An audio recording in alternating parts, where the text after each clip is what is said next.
up at an ayahuasca experience in South Africa. All of a sudden, I saw my reflection shatter into a million shards, and I knew then that I was in trouble.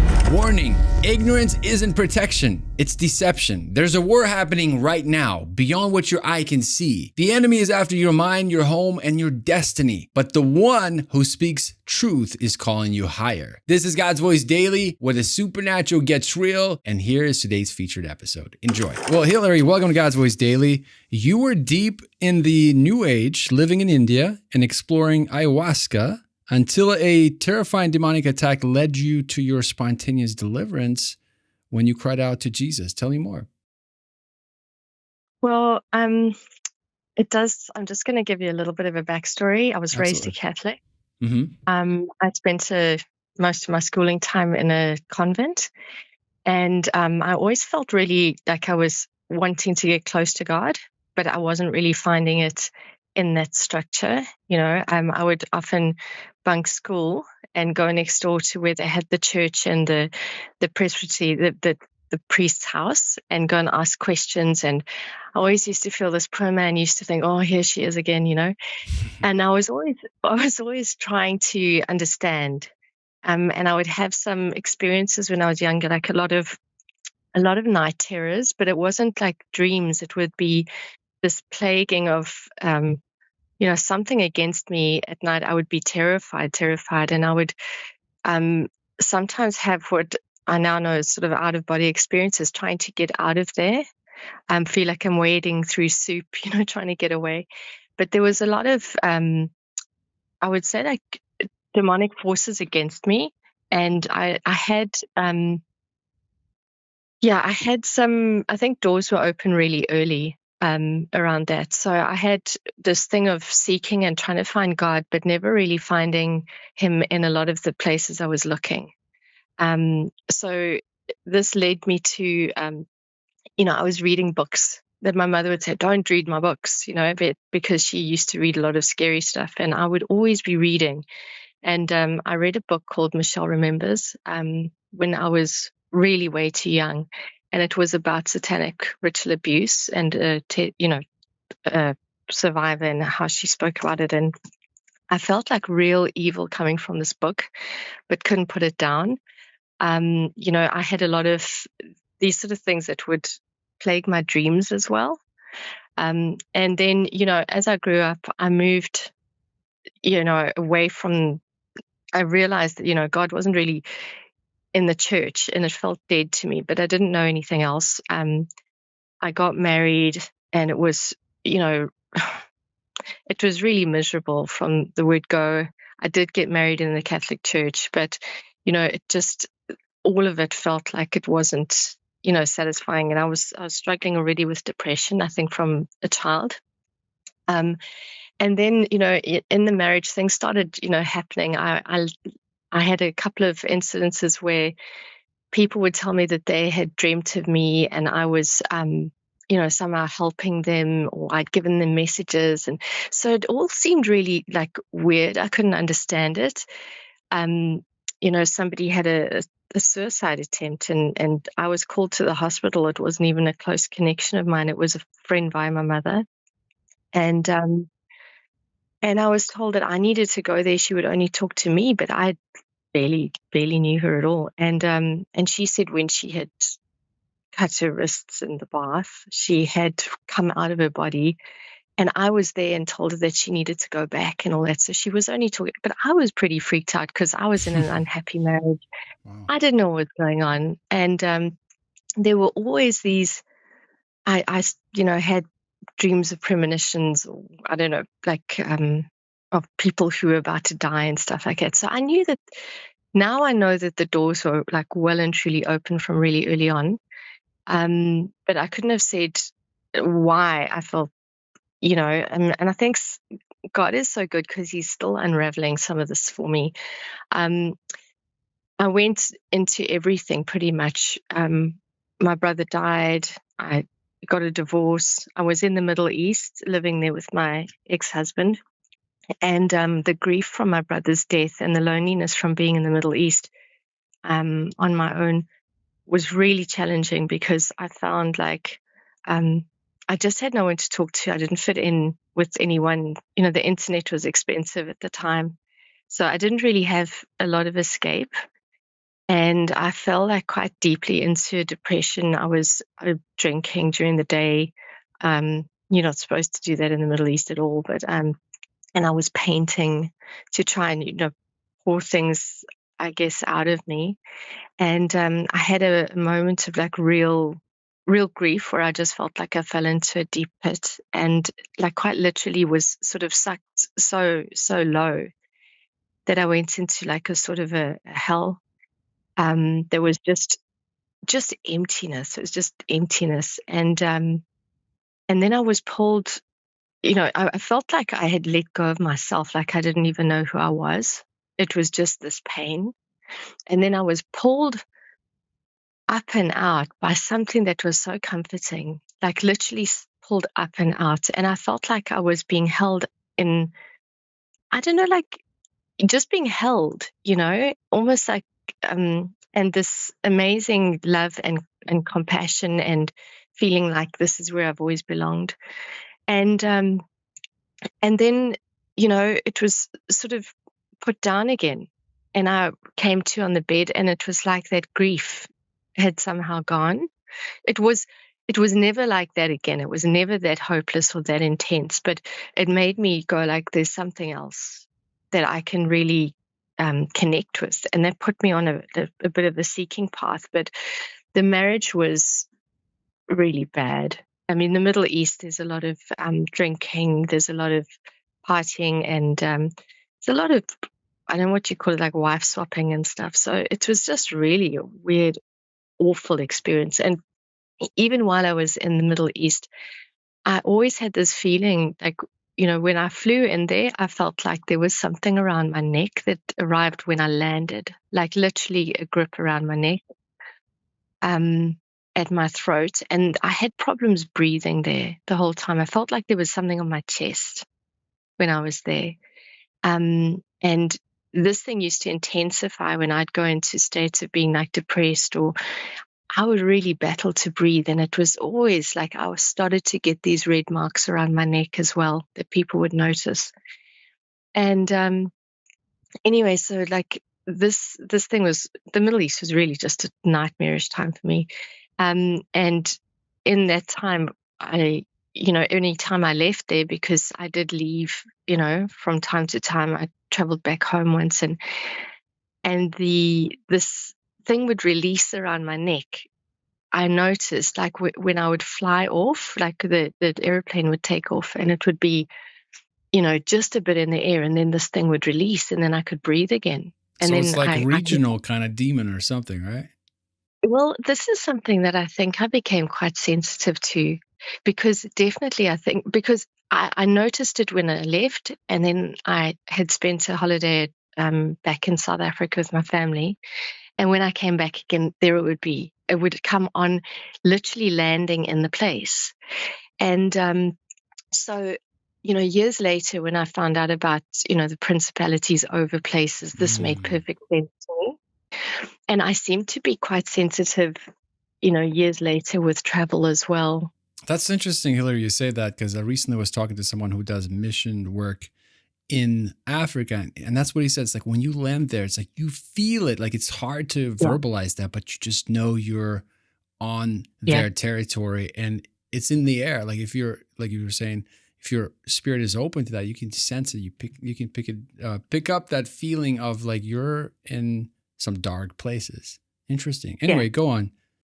Well, I mean, the thing is that, before I'm sort of a bit all over the show, but before I went to the Middle East and before I got married, I had, I mean, this is an interesting theme. When I went back, let's go back to when I was in high school. I went through a lot of deaths as well, some pretty traumatic deaths. It's been a bit of a theme in my life. And my mother and a friend of mine and just the three of us and me, we went over to Europe and we hired a little Fiat Uno car and we drove around Europe. My uncle had just died, and so, I do think there's a lineage curse in our family now that I know, because a lot of the men just die young. right? And he had died at 38 and he had left 4 children. Wow. My mother was devastated. And we had planned this trip before, so we sort of, we kind of had to go anyway. And we went and we were driving around Europe, and we've gone Holland, Belgium, France, Austria, and it was all great. It was like all these experiences. We'd, just stop and find a place to stay. It wasn't planned out. But when we crossed over from Austria to Germany, I was sleeping in the back of the car, and it was at night and it was raining, but we crossed the border and we filled up the car with gas. And when we did that, I sort of came to and I was like, oh, where are we? And I got a rush of a feeling like all of a sudden I know this place. I've been here before. I felt excited. I felt really happy, like a sense of being familiar with it. And I said, oh, I've got to come. Where are we? And hearing the language really, like, it triggered such a sense of like, I know this. And I couldn't put my finger on it, but it wouldn't leave me. So the whole time in Germany, I just loved it. I was like, the most excited. And then when we like went back over into Holland to fly out, it left me like literally like at the border. And I was so intrigued. When I came back, I said, when I finish school, I'm going to come back to Germany. Like, I have to come to Germany. It feels like home. What do you think was happening? And so, I mean, this thing of going into places and feeling different things is now well known to me. Now I'm like, been more sensitized to it, that, each place I could more or less tell you what it's like, a flavor. It's something I can't really describe. But some of it has been really, and I would know it's, for me, it's good or it's bad. And it would feel familiar or not familiar. So this set me off on a path of thinking that there was reincarnation. It started me searching on that, right? Which now I don't think it is. I just think I was very open.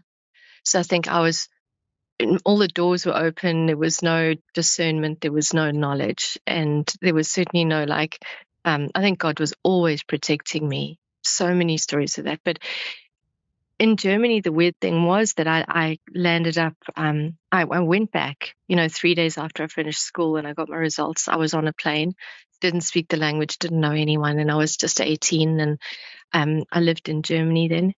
And within 3 months, like, it felt like I couldn't speak when I got there because I didn't know the language. And it was really immersive. I was in a little village in the forest type thing. And after 3 months, I landed up with this intense, like, pressure in me. And I decided I'm really homesick. I'm going to go home.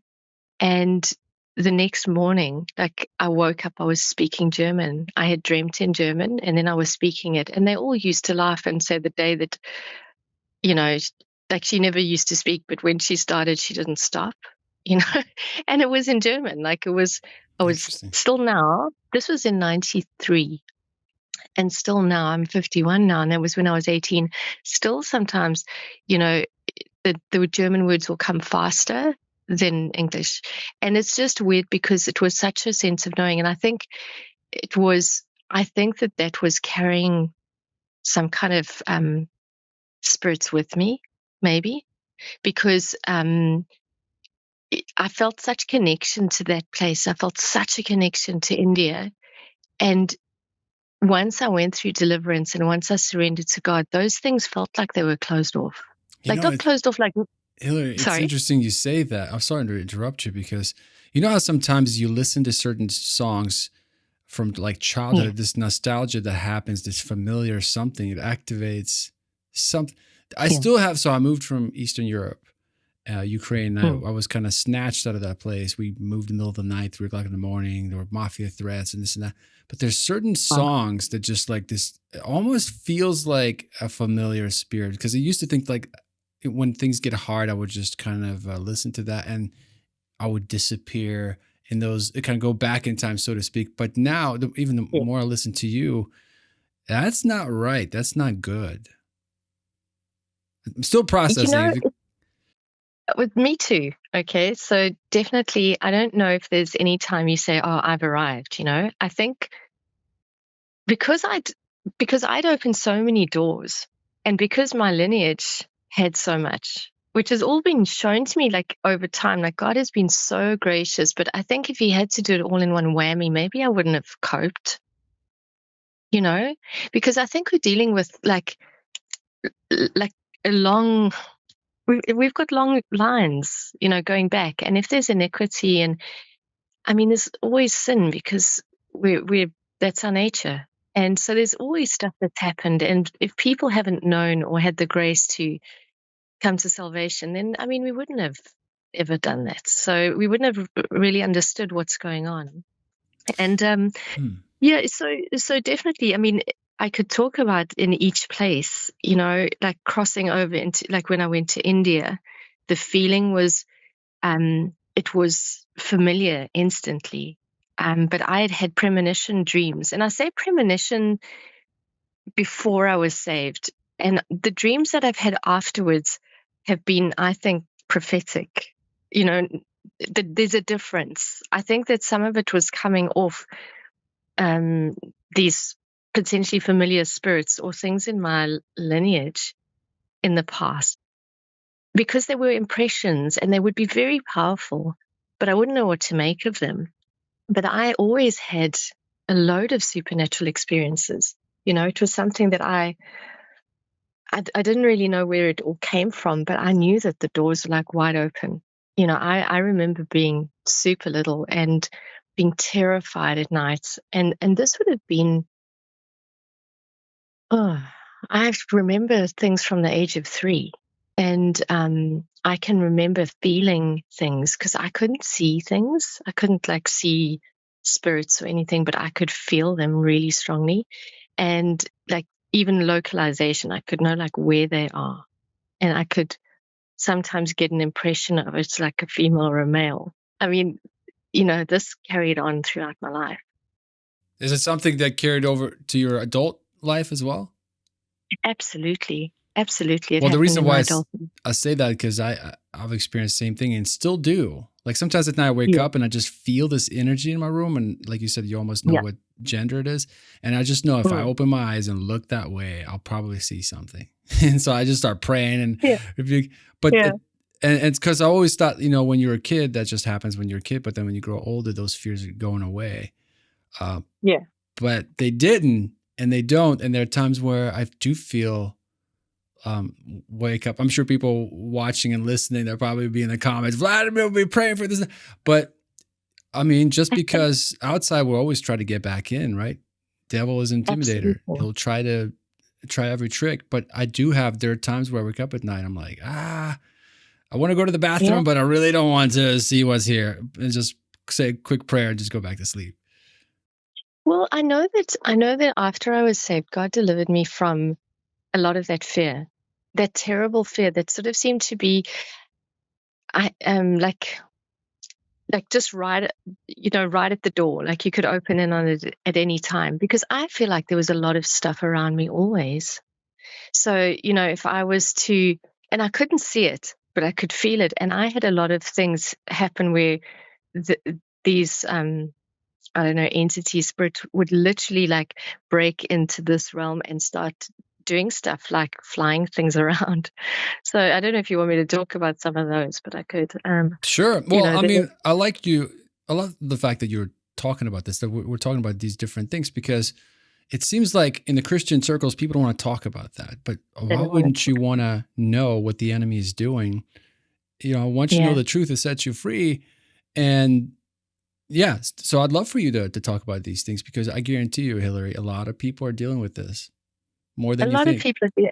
Well, I think that we're pretty much swimming in a soup of stuff, and we get influenced by things because we don't know that there's, people don't acknowledge that there's the spirit realm.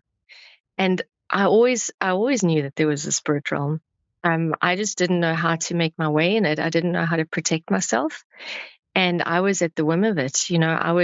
I think a lot of the impressions we get and the things that we all of a sudden feel we want. like we get an urge for something or an idea of something. We don't question, like we don't have the discernment, where does this come from? Mm. And that was, definitely going into India. It felt like I was, it wasn't just like a thin broth of stuff. This was like a seriously thick soup of stuff.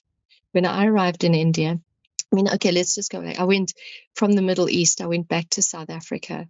And, I went through divorce and partying. I was quite experimental with different substances, but it was like consciously wanting to do it. But I'd research it first, see what it does in the brain, and then I'd go for it. I was having a lot of unhappy experiences and memory blanks from that. And then I would hear, like I'd question, what happens to me when people say I still carried on partying and I don't remember it? Like, what actually happened there? Who's driving the bus is what I used to say. And it would make me feel like really like nervous. But there was alcoholism in my family line from my dad's side. And so there were a lot of things that were coming at us. I think if we could see in the spirit realm, we would just see like loads of the stuff piled upon us and things influencing us all over the show. So it's only the grace of God and it's only his protection when you come under it that you can feel the difference. Because I don't feel the fear anymore, but I can still sense that there are things around sometimes. And I asked God to close the doors of my perception that weren't to be open for him. If I got things open that was not of him or not for him, that I didn't want it anymore. When I got saved, that's what happened. And I felt things definitely, shut down. I am not plagued anymore, but I'm aware of stuff sometimes. And I feel like it's, sometimes it can be to become aware of things like for instance, my son and gaming, some of these games, I think it's more of a spiritual discernment and things like around Halloween. I never questioned a lot of these things. We didn't have Halloween as a big thing, but now it's become huge. It's everywhere. And the kids are under like a real pressure to be involved. And I always found it a bit creepy. I wasn't that interested, but I can feel like a real spirit around this time. Oh, absolutely. And talk about the familiar spirits, like during Halloween, a lot of people really get into it. And sometimes I walk around this neighborhood because Halloween is coming up here in the States. And just seeing people decorating their houses with these dark things, skeletons and things of that nature. And, for some of these people, like I know a close friend in Tennessee he would go all out. He'd convert his house to like this haunted house and he'd have this experience and scare people. And he was really into it. And knowing that friend, it's like the spirits in him motivated that. It's like this familiarity, kind of like that nostalgia, right? I think so. And I think there must be some kind of I don't know if it's like a dopamine hit that you feel when spirits that are in you or demons that are in you get excited about stuff. That's an interesting point. Yeah, somehow, like, I'm curious. I've always been interested to understand how things work. So, like, how is it that a spirit that enters you can, it can drive the bus or it can be in the car while you're driving, but you can be aware that there are other passengers in your vehicle type thing. And, this is stuff that used to be like really interesting for me because I've had plenty of these experiences. And sometimes you get a thought and you think, but where does that come from? Like that didn't come from me, like that idea. So like being a Christian, being saved for me, there's such relief in knowing that God is my filter, that the Holy Spirit, that I say, like, guide me, like, and I don't even need to say, like, where does this come from? I can say, God, if it's not from you, take it away from me. But you almost have to be conscious about that, right? It's kind of like they're parasites. And if we know anything about parasites, right, we all know that you got to have a parasite cleansing every once in a while. Yeah. So, but when you're not aware of these parasites, that's when it's dangerous, when people live all their lives, they're Christians, and then they're not aware of these things. And, again, information, ignorance is not bliss. It really isn't. No, it's not. And what you don't know is destroying you. Yeah, absolutely. And I think even with parasites, what I found really interesting was that some of them, like Toxoplasma gondii, they have the ability to alter your thinking and your behavior with, like, Yes. They can and manipulate you. when I realized that, I was like, there is a definite link. They can make you crave sugar. Like I heard about that. Mm. Those especially parasites in your brain, they can make you crave certain things. They can control your body. Like you were talking about driving the bus. If these Mm. parasites can drive your physical body, man, imagine what these demonic parasites can do. Absolutely. Absolutely. So, I mean, I want to tell you a little bit about the time in India, because before I went there, and that's what I'm saying, the way things influence you. Before I went there, I was working at one of the big banks in South Africa, and on a really stressful project. Things started going really badly wrong, and I, was out of there, and I was thinking, like, what should I do? And I felt really burnt out. My mother said to me, "Why don't you go somewhere and just take a break?" So I was thinking of going to Cape Town and just having a break from things, and for about a month or so. And she said, "But where have you always wanted to go? Why don't you just go? You don't have anything holding you back anymore." And so I had a look on the Flight Center website and saw that there was a special to Delhi. And so I've just booked it. And, within 2 weeks, I was basically there. And so I had no idea about India. It wasn't something that was planned. But about half a year before, I had had 3 dreams. And the thing about these dreams is that they're really, like, you can recall them even after like 30, 40, 50 years, and they're so detailed still, which tells me that these things are different from your brain processing your thoughts. Like, there's a difference in your dream states. And I landed up going into this a bit, through the divorce, and I was given some new agey books and stuff. But I mean, it was like new age stuff, but it was, got me thinking about things. And I landed up realizing there's different dream states through a book called, there were Bruce Munn books. And that's, I want to call some of the names out, because people, if they're into this stuff and they can see where it leads, then they will have some discernment or caution. But there's a lot of sort of new agey things that talk about parallel dimensions, and it talks about, how you can alter your dream states and manifest your reality and stuff. So I thought that this is what I'd got in this book.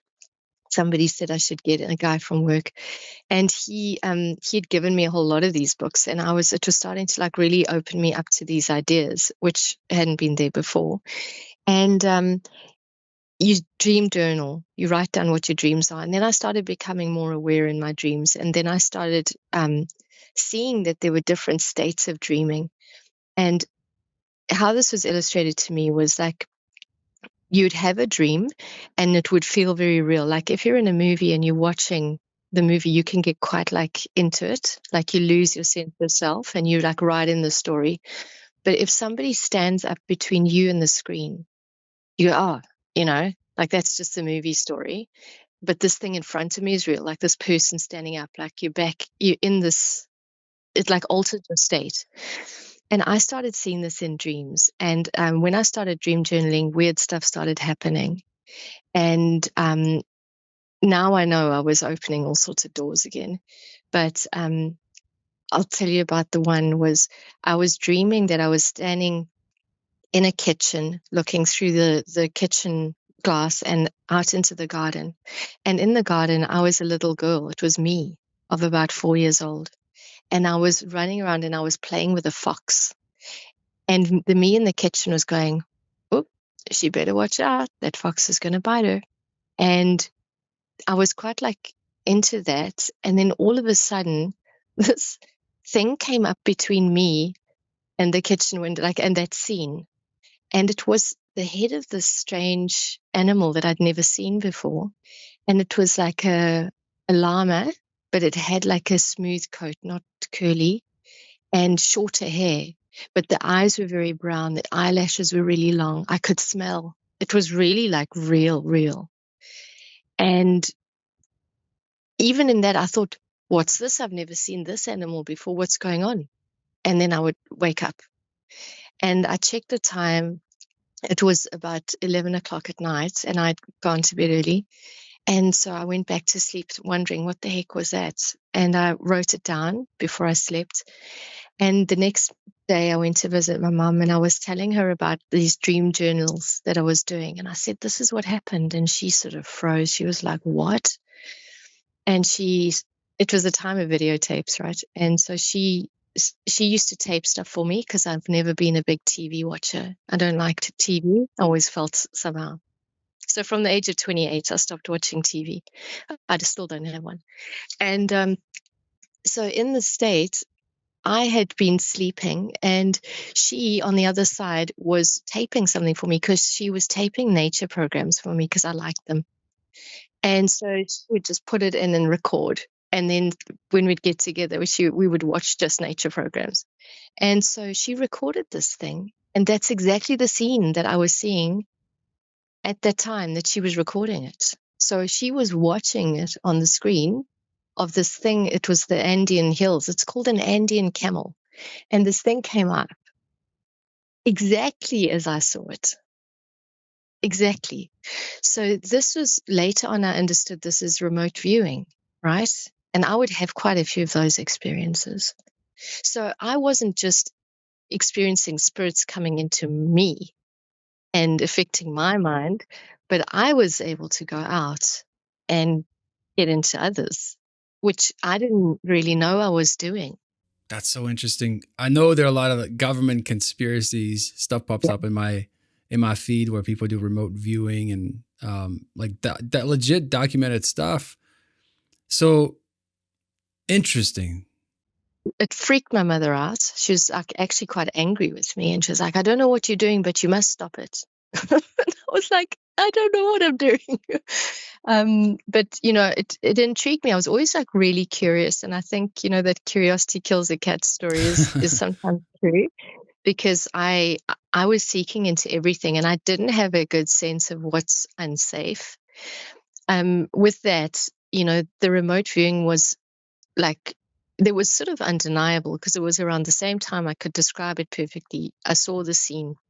There was proof. I didn't know what to make of it. But it was about a week later that I had a dream. I was dreaming something else and it was like fairly pedestrian. Like it was just the stuff going on in my head. And then it would switch. And that switch became familiar to me in a dream where it would become hyper real. And I could see and feel it's like synesthesia, where your sense of taste and your sense of smell and your sense of touch would sort of switch places, and you could explore way deeper into those things. Does it become more enhanced? Massively enhanced. So the thing is that often you don't feel like you're contained in a body at that point, so and so that was for me really interesting, because I was having these so in that one dream, what happened was that I was dreaming something that felt like you're watching a movie that you're not that interested in. And then all of a sudden it would switch. And then there's a door in front of me and I open and I'm going down these stairs into like a basement, stone walls that are wet, but I'm not running my hands on it in the dream. I can feel into the walls. You can feel the porous nature of the stones and the moss in between the grating and the coldness of it. But it's an all-over feeling. It's not a feeling specific to your hand, if you know what I mean. And the sounds go through you, and it's weird. So you go down, down, down, down, and it was dark down there. And there was a sense in me that the fear is the dark. It's darkness and fear and is together. And there was a sense of me that if I allow this thing to fully encroach me, that it's trying to kill me. So then I consciously was trying to push in this idea of like, think of the light, and then it would push out light, and then it would open up and it would be okay. And I thought, what the heck is this? I woke up and I was like, but that was so terribly real. It's like more real in this realm for sure. And because it's all over sensing. And it felt like, anyway, so, when I chatted to my mom, because we were very close at the time, and when I chatted to her, I was telling her about this, and she was like, just stop, just go to my bedroom and pick up the book next to my bed and just open it, just go 2 pages, 3 pages back. And it was the experience that I had, described in the order that I had it. So I was telling her stuff that she was reading at night late because she didn't sleep well. While I was sleeping, I was dreaming it. So there was this weird, like, I was either going out of body, or I don't know, I was like, there's a lot of stuff I don't fully understand now, but I had way weirder experiences. But this opened it up, right? This lucid dreaming stuff, because then eventually you could start to change your dreams. And I don't know to what end, but I think on some level you are in a realm where it can affect other people for sure. And I think if people, this is probably the area that, like, witchcraft or, Satanists or doing spells and stuff, that's what they're mucking with. And I was tapping into this stuff without, and it all seems like, what they say, all love and light and all that sort of stuff. But it's dangerous. It's massively dangerous, because I think you can affect things. And I think you could very easily, people talk about a silver cord. I never saw a silver cord, but I know that I'd had a lot of out-of-body experiences. And as time went on, and I even with drugs, for sure, I didn't get deeply into stuff, but I was very experimental. And the one time I was going through the divorce, and I was really unhappy, and I went out to a dam, like a place where, we had a place to stay. And I went out there, and I was like wanting to experiment and understand, when people smoke weed, is it the weed, or is it just because they think now that they, can let down their guard a bit and have a bit of fun, that they allow themselves to get silly? And you know what I mean? I was like wanting to what I thought was a controlled experiment, which is so stupid, like on my own, go to a place, and then I didn't even know how to roll this thing. Rolled obviously something that was way too big, probably more looking like a cigar than a joint. And then I smoked this thing, and I had in the beginning, then all of a sudden you can feel your senses coming online more. Like the music starts to sound better, and then you feel like you wouldn't mind, eating something, and and all of a sudden it was like a flick of the switch. I felt like the room, was packed. Like I wasn't on my own, like it was full of spirits. But it didn't freak me out. I was like, hey, cool, nice to see you all. And I was talking and laughing and dancing like I was in a full party with a bunch of mates. And I went and did a platter of food, and I was kind of walking around as if I was holding it out to people, but thinking, well, they can't even eat it. I was having a laugh with them. I was eating and having a great time, like really. And then I felt suddenly really sleepy, so I lay down on the couch, and as I put my head back on the couch cushion, I felt myself flip out of my feet and straight out. Like I went like feet first and out at an angle, going up. And I went, it's like through the roof and keep going. It was like I was going out into the night sky. And I turned, and I could see the place. And weirdly, it's like you can see yourself still on the couch, and I was going. And I was going like feet first, and I was having this hair raising, like really fast ride out. And I got so far out, and then I looked back, and I could sort of see land and water. And then I got a fright. I was like, oh, what if I can't get back?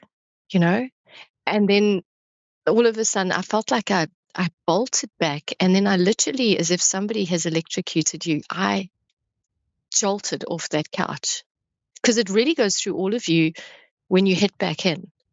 And anyway, and then I felt a bit shaken, like, sure, what's going on? How long was I, out for? I knew I'd been out of my body, and these things were still around me. Like they were still there. So I sort of went, it was early hours of the morning, and I was like, I want to go to bed now. I was like, when you've come down on the party and you don't really want anyone there anymore. And so I went into the room and I was like trying to hide under my blankets because they were still laughing and joking and sort of pulling at me and, poking me and like almost like mates would if they're just messing with you. But I was like, no, I don't want you anymore. Go, and they wouldn't until it got light, and it really freaked me out. Then I was like, okay, so this isn't just like dried broccoli. This stuff actually does something. Well, you enter the spirit world illegally, right? Completely. The thing is that I thought in my own like ego that I could manage myself in these spaces, and I really, and also there's this thing with experiences like that where I don't know if it's like, I think the spirits are feeding you this, but it works with your ego where you think, oh, I'm quite cool. I can do these things. And you get a bit brazen, you get a bit proud, right? And so I had a lot of experiences. I had a lot of God actually protecting me as well. And I want to talk about that because I do want to glorify God, but I just also am a bit cognizant of time for you. Oh, you're good. You're my last caller, and this is very interesting. And a lot of people that are into New Age watch this channel, and I think this would be very helpful for them to know. Yeah. Well, I mean, the thing is that the New Age stuff starts out so light and so welcoming, and so, you can understand yourself better and you can explore yourself more. And there's something that was called the Monroe Institute. I don't know if you've come across it in West Virginia or Virginia, but anyway. And this guy, Bruce Munn, wrote these books, and that really opened up my intrigue because in the state, he said that if you put these earphones on and it's an institute, it's actually real, and they play one tone through the right ear and one tone through the left ear, and it syncs the brain in a certain way. And it's called hemisync technologies, and it's called the Mozart effect because Mozart, apparently, if you play one tone through the right, one tone through the left, your brain hears a third tone, it perceives it, so it's not there. But your brain, in the syncing of your hemispheres of the brain, somehow this creates a third one. And it relates to the third perception, the third eye, the third all that stuff. Do you know what I mean? And it opens it up. And so he was an engineer, I think. And so he didn't believe in any of these things, but he went through the process, and then he started to have these experiences where they could like see people who had died, and then he would say, help them to go to the right place. Like you're almost like spirit guiding the deceased from one place to another. And he would talk about large tragedies and all that sort of stuff. And these books opened me up hugely, right?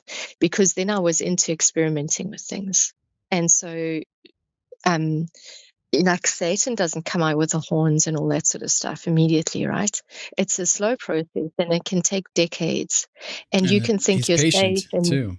Yeah, and he will work on your little angles. So if you've got like a predisposition to, I don't know, fear or pride or anger or whatever, he feeds you. Like these things, these monitoring spirits have been watching you and your lineage, like I think throughout time, like since the beginning. They know, and they have a lot of data to work with. 100%. And they know what to work with. So like the losses that I had in my life, we went seeking to find somebody to talk to us, like when my brother died. And this woman, she said she was a Christian. She was sweet and elderly, and her hair looked like it just come out of curlers, and she had like a little cardigan on, and she would pray, and you thinking it's all fine, but she then would talk about your grandfather's hair, and she would mention stuff that I didn't know, that my mom knew, and that my grandmother knew. So it would open the doors for them to things they wouldn't do, right? Because my grandmother's a Catholic.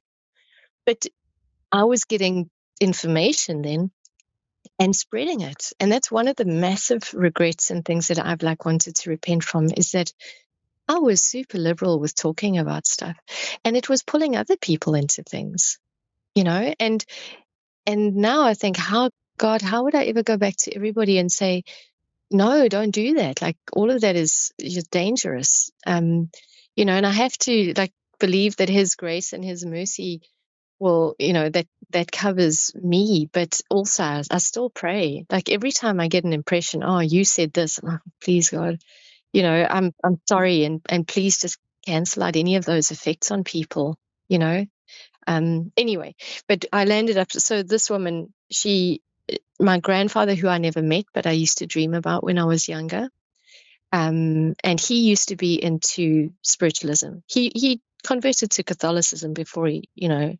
as an adult, but he used to go to some seances and stuff. And so those doors were open. And I think that that's where I got that from, because I used to dream of him when I was little, and I had never met him. He died 2-3 years before I was born, but I could see him, and I had a real love for him. I always just thought, oh, if only I could have met him, I felt so close. So the first thing she said when she did this sort of reading with me was that your grandfather's here, the one who died of a heart complaint. He's always been with you. He's come to you in dreams. Wow. He sends you sunflowers, because I would have these things of seeing sunflowers and then go, it would hit through my consciousness. Something would make me ping. And she filled that gap. She said it was him. He's always sent you sunflowers to make you smile. He sees you under a cloud of depression. He wants to help you. And I was thinking, well, I was in grief about my brother's death, so my grandfather's here first. So she said, yeah, he's always wanted to talk to you. And now I see your brother. And she described how he died. She described all of it. There was there's no way she could guess that. She was being fed that by spirits. But, you're so vulnerable at that point that you really do, you open, and they know it. And it's a perfect entry. They don't have any morals. They don't have any, they're single focused on destroying you. So they will go in where you're weakest. And grief is a big door that people need to guard against. You've got to process your grief, but you have to do it under God's protection. You know what I mean? Because I think that's the one that just lays you right open bare. Hilary, there's so many nuggets here, so many powerful lessons. I hope people are taking notes. Well, there's plenty, but I mean, she spoke about stuff, and then she said to me, look out for signs. Your brother's sending you signs. So she said, for your sister, it's going to be, he stops clocks. For your mother, there's a smell, there's a scent of flowers that comes and goes. And for you, there'll be lights going on and off. Stru's nuts, this was happening. So that's when I understood as a Christian how this stuff works, you realize that there is a ton of stuff around you, and they're all, it's a big design to destroy you. So it's like an army that's working intel against you, like spies almost. Do you know what I mean? Satan's army. And so that, because that roped in my mom and my sister. You know what I mean? I told other friends, this woman's amazing. She can, and it's made me feel so much better. Word of mouth marketing, right? Oh, I was just the worst, man, And I thought she was Christian. And, this is the thing. I didn't just see her. I saw loads of people. But the one time, way later, I was having a tarot card reading done by this woman, Scottish woman, and I didn't really like her. I was quite aware of the fact that I don't know, there was something in me that was going, to this woman. Where the other one came as sweet Christian little old lady.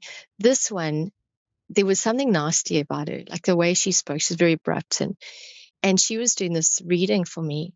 And I just started, instead of focusing on what she was saying, I was looking at her. And I saw in her eyes this flash of something, and I think that was the first time I'd seen in someone's face, when now I know, when the demonic is moving through and influencing them, I could pick up a flash in the face, something in the eyes, a quick, dark something, which I still see to this day. Like, so that I think God allows me to see, because that's not something he took away from me, where he took a lot of other stuff away. And I was really happy for him to close whatever door he wanted. But that has been left with me. So I can see it, you know, and I go, oh, right, they're under the influence, you know. So I've become like super discerning. But at that time, that was the time I realized whatever's feeding her this information is dark. And I don't care what it is now. I just ended the thing and left. And I never had those again. That was way before I became a Christian, though. It was like I realized, okay, there are dark forces that work through people. And so, you know, God was amazing. I've not even told you like the major things that I wanted to tell you, though.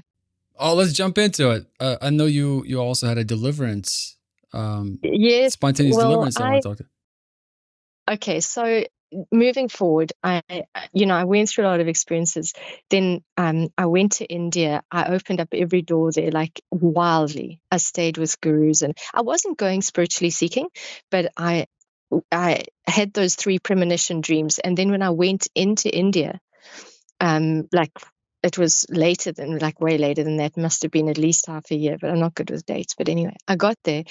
I had a sense of recognition in India, and I was like, I'm meant to be here, and so spiritual, blah, blah. I don't know. It had a real energy that I liked. And I started doing just traveling. And then I landed up in the area with the Dalai Lama, the Tibetan refugee in exile, so his residence. And I was teaching monks English there. And there's a lot of ritual. And I saw it as a cultural thing. I was never into ritual ever. And they had I don't know, it was celebration for the Dalai Lama. And so I went that day because I sort of was curious to see him and to see what I felt. Like I was always about like, what am I sensing with things? And so I went there, and it was all full of people like doing like quite a few Westerners also, like, you know, with the beads and trying to chant and all this stuff. I wasn't interested. I stood back and I was watching. And it was so packed with people that I couldn't really like get to see. And I was all a bit crowded out, and I got a bit claustrophobic. So I went outside, and I was standing just on the side, sort of watching people with their costumes and stuff, because it was culturally interesting, right? And the next thing, I feel this, like it's as if there's a force of heat, gentle, like if you're standing in the shade and then the sun comes out, that sort of level. So I was standing there, and the next thing I felt this, I sensed it, and I was like, what's that? And then I turned around. There came the Dalai Lama down the stairs, and he was doing his little handy wave thing, and smiled at me and acknowledged me. And I was like, oh, okay, and smiled back. And I felt like, gee, well, there's something there. I don't know what it is, but there is an energy or force. There is something attached to him, like that he sends out. So I was like, okay. And then I would test this whenever I came across gurus and things. I'd be like, is there something there or not? And I was really trying not to ever create something in my mind. I wanted to see, because with some people, there was nothing. And I thought, here's a charlatan. They don't have any energy. They actually there's hype created here. And I had experienced that a lot.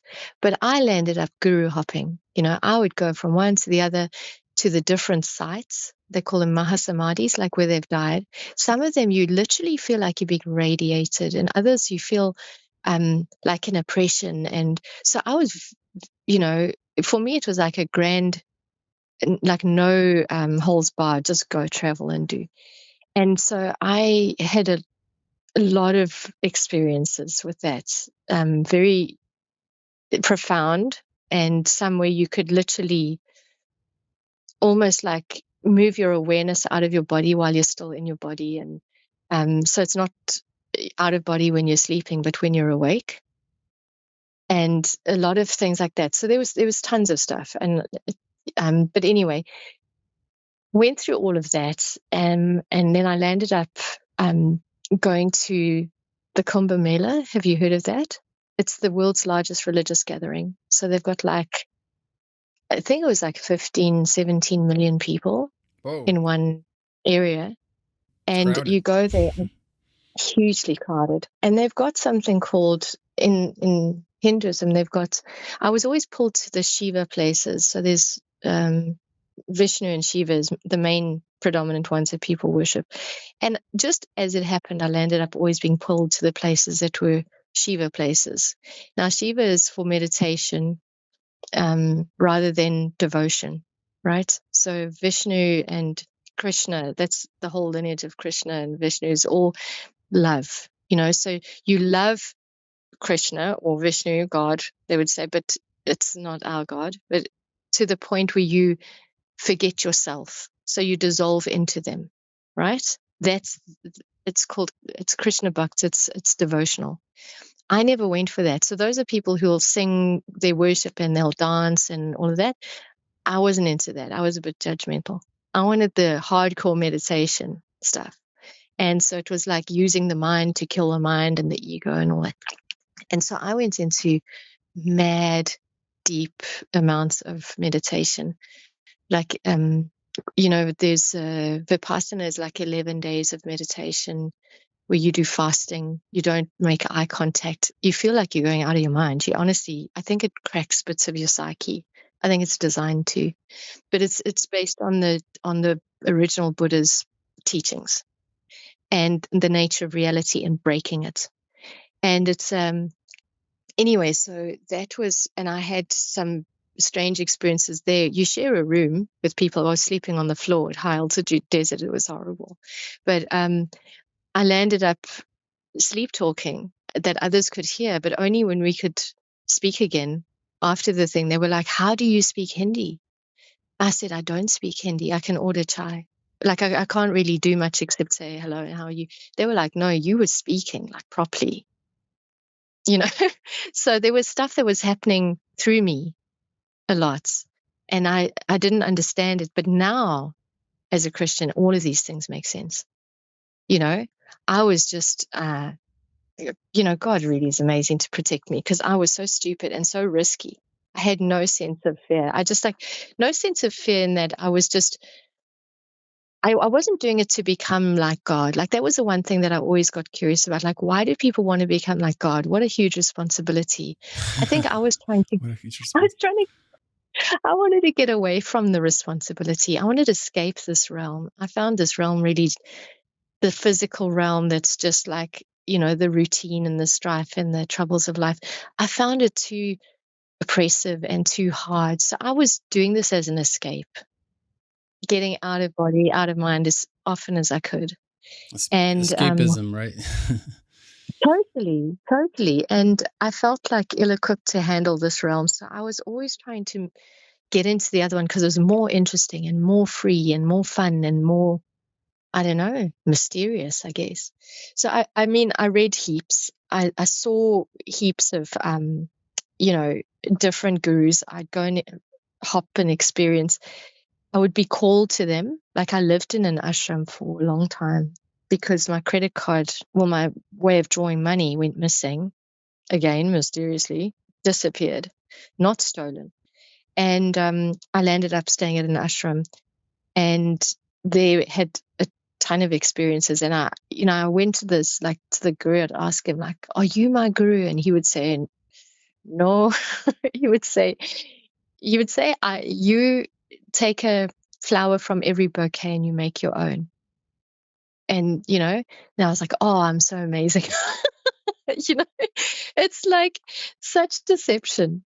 And then I landed up living at a place called Tiruvannamalai, and that is in South India. And I heard the name a year before I ever came across the place. And it's a place of this, like, Shiva is a mountain, essentially. I mean, it's a long story, and this place is a very strange and mystical place and a place of transformation. And they call it the place of enlightenment because so many people got enlightened off their faces there. But you go into the caves in the mountains, and I slept in those caves. I had snake encounters where they, like, these black cobras would come. And Shiva has black cobras around his neck. So people would say, oh, you've had a darshan, a visitation by Shiva, I had this stuff happening a lot. Like, I'd be meditating and then there would be like a snake come into the hut I stayed in. And I would like have a sense someone's looking at me, open my eyes, see the snake sitting up with its hood up, and just close my eyes again, and off it would go. Because I was in these weird states. I would be fasting and meditating, and I was seeking hardcore, and not finding real answers, finding more bling bling in the spiritual. Like, I had so many experiences, but I was going like, I don't want that. You know, some of the gurus like Sai Baba, they do manifestations. They'll just like, and people say, oh, it's tricks, they're magicians. No, they're doing this stuff. Definitely.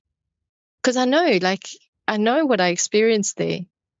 But it is trickery, but it's not it's not like a magician's trick, like a sleight of hand. It's an actual pulling stuff, you know, from between the spiritual and the physical. But humans are wowed by that. And then they're like, oh, you know, bless me and give me money. And, you know, like, especially like in India, there's a lot of, they worship these gods because they get stuff from it. It's a transactional thing. And I was aware, like, I wanted an unconditional, like, love. I was seeking that. I wasn't seeking, you know, like, manifest a house or a car. I didn't care. I wanted out of this realm. Do you know what I mean? So even that book, The Secret, it's all manifest your dreams and manifest. And I thought, like, humans, you know, I had like quite a condescension around that. Like, oh, humans, you know, they think that they can get pulled in by this stuff. You know, it's so materialistic. It doesn't mean anything anyway. So your motive was different. You were mainly seeking and searching for the truth, right? I wanted the truth. And I always used to say, don't give me the fluff. I want the truth. And the more I'd go looking, the more fluff I'd get, you know? And I wasn't getting the truth, and it was frustrating me. You know, I did the 21-day fasting, and I did all of this stuff. I was so hardcore into it, and I would feel like more abilities or more insights or more power or something, but I wasn't feeling peace, and I wasn't getting the truth. And these are the things I kept saying. I want the peace. I want peace. I want the truth. Anyway, so I landed up then, you know, India's a very long story, came out of that. Yeah, I have my son from that experience, and he's also been very open as a child. His whole poor kid has got like so many different things open, but he was instrumental in us coming to Jesus. He was so good. But anyway, so let's move forward. So out of India, then I came back to South Africa. I had my son. And I felt like weirdly sort of very grounded and a bit terrified as a mother, because I think some people think it all comes naturally to you, but for me it didn't. And you know, I'd spent so much time trying to get out of the body that this very, you know, every few hours of feeding, and then you got to do the changing, and it's cleaning nappies, and it's very hands-on, grounded, physical. You know what I mean? There's no time for flighty ideas. I have two sons. And, I know exactly what you're talking about. It's and I felt, you know, that depression sort of also return because I wasn't able to escape as much. And I wasn't, you know, I was always trying to suck the deep marrow out of things. And, you know, in this, it's just very much like survive, like, you know, cook this meal, clean those bottles, you know, and then I had to also work. So that was, you know, I had to get back into that corporate realm that I hated to earn money. And it was very depressing for me to do that. And I'd spent all of my savings and everything on these wild trips through India that I had like nothing left. So I really had to, and I felt very bogged down. And then I started seeking more. I landed up at an ayahuasca experience in South Africa. And it was via a friend. And she said, you know, she had these amazing experiences. And I thought, well, it's one night. And so my son and my nephew, they were with their granny, and it was all fine. So I thought, okay, I've got this, well, sports pass, whatever, go for a night. And it was awful, man. It was so awful, because I went in there desperately seeking connection.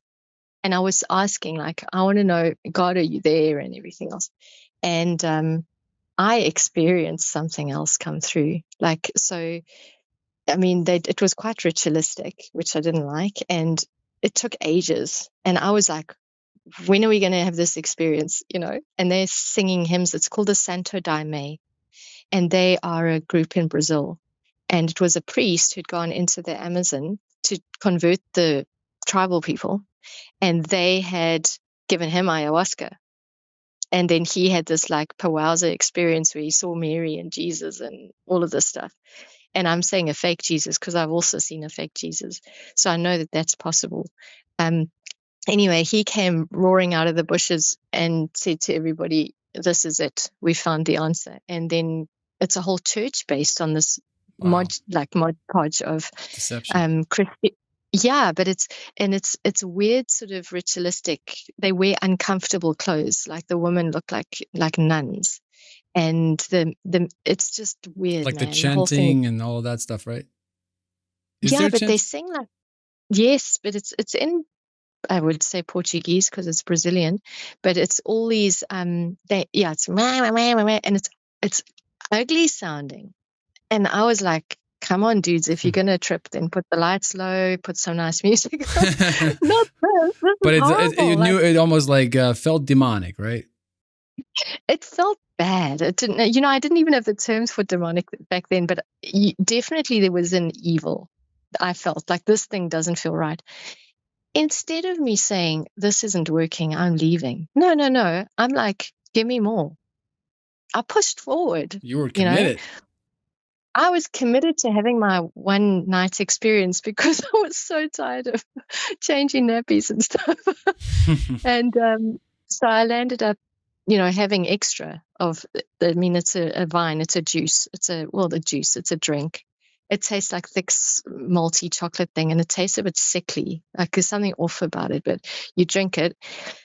I went twice, but they do it as if you're going up for communion, like in the Catholic Church. Like you line up, and it's oh my gosh.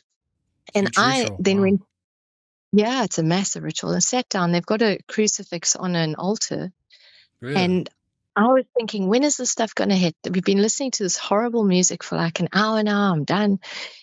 And then I saw a flash of lights at the bottom of the crucifix. It was like a camera flash went off. So I was like, what was that?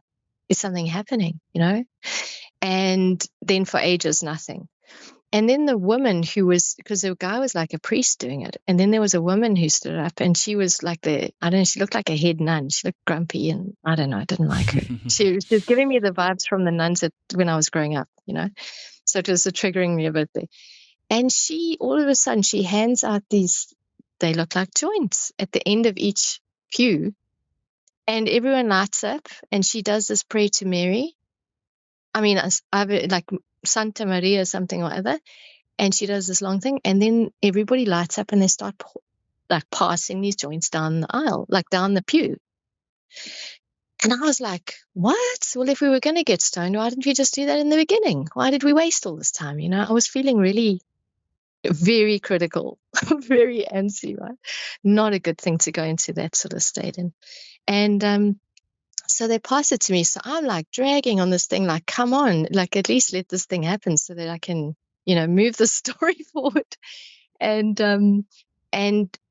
I was dragging a lot. So I didn't know they put DMT in it as well. It wasn't just weed.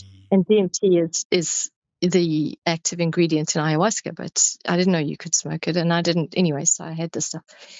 And the next thing I felt like, whoa, the whole scene shifted.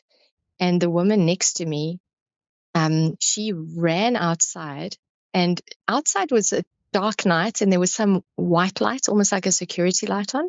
So it gives like a black and white idea, She ran out, and then she projectile vomited. And it was like, I could see it almost like a camera shutter, chuck, chuck, chuck, as it came out her mouth. And I was like, whoa, something's definitely shifted. And then I decided, no, I'm not feeling so great. So I went to the bathroom and I locked the door.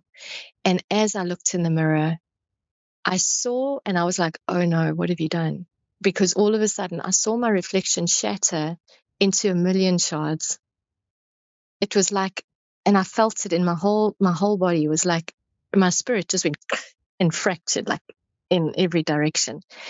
And I knew then that I was in trouble, right? And I was throwing up. I was hanging onto that toilet bowl and I was like, oh, please. And then I was, I knew I was in trouble, but I didn't know who to reach out to. I didn't know how to fix this thing. But I was shattered.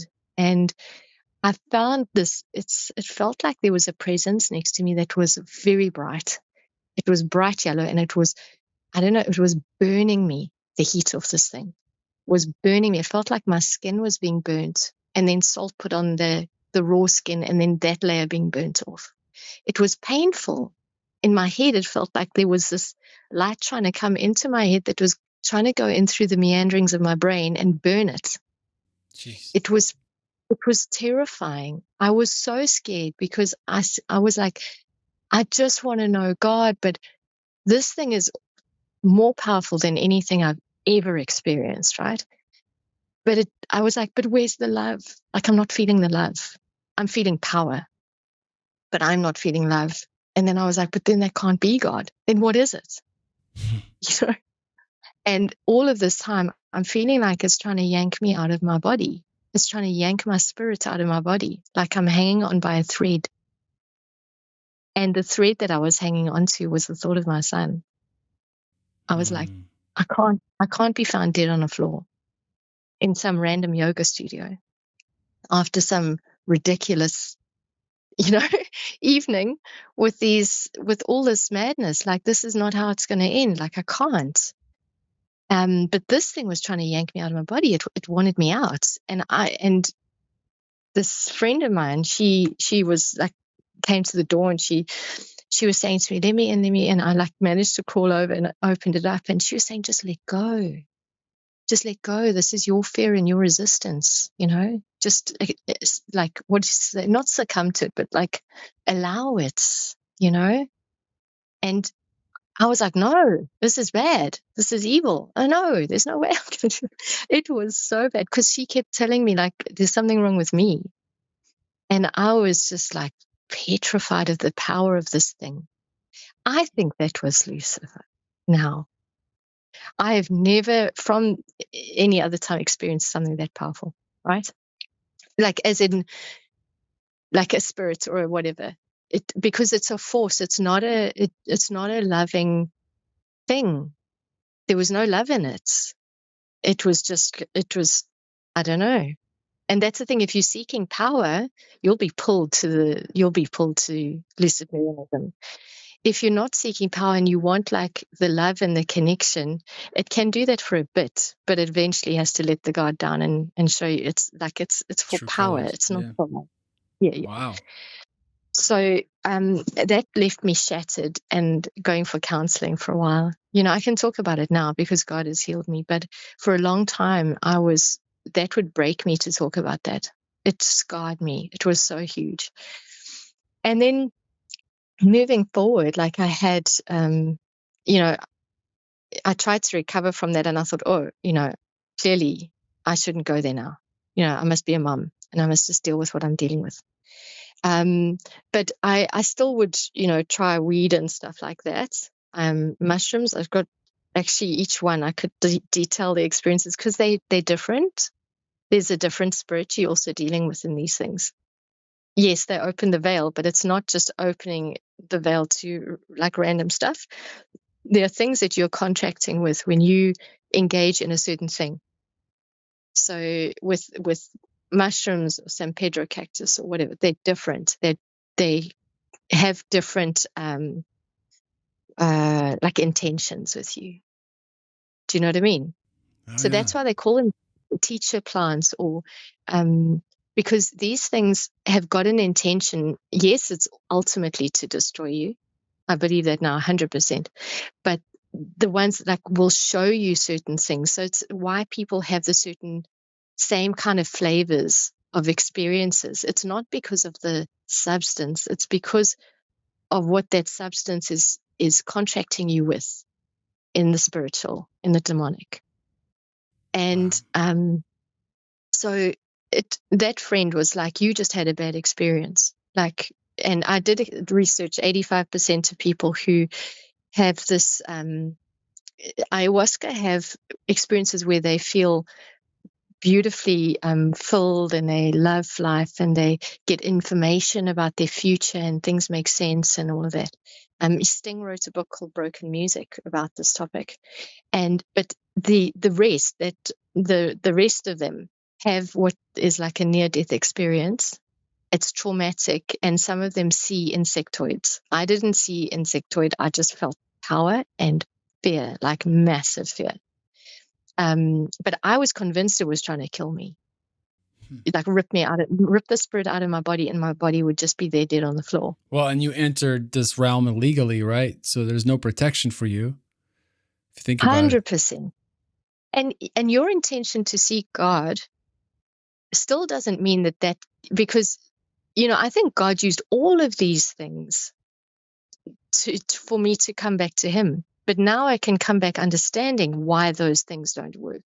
And I can share that. And that's why I wanted to do this testimony, because there is so much in this, in all of these New Agey and Eastern philosophies and all of these different things. It's all like it's a quagmire, it's a maze, and it's full of traps. And just like any like little computer game or whatever, you get your little bonus points and you feel good, but it doesn't last. None of it lasts. They gamified it pretty well, though, right? It's like a funnel. It's a funnel that gets you sucked in, kind of like masonry, right? 33rd degree. Unless you get to the very top, you don't know. It's all feels like, charitable thing. But yeah, to funnel you in, ultimate goal is to destroy you. Hey, before we get back to the episode, I've interviewed nearly 2,000 people about their supernatural encounters. And after hearing all those stories, I started writing down the most powerful lessons I've learned. And I keep updating these lessons every single day. And guess what? You can read them for absolutely free at godsvoiceday.com/lessons. And now let's get back to the episode. Absolutely. So I want to talk about how God has protected me. Because I think that's like, I don't want to give too much, like I want people to know about this, and I could talk reams about it because there were so many different experiences.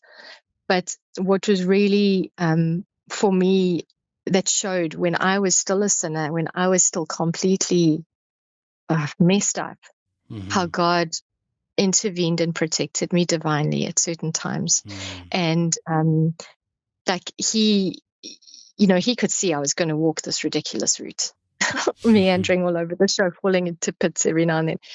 But when it became like really serious, I know that he's protected me. So one of those times, this was in South Africa. This was before I went to India.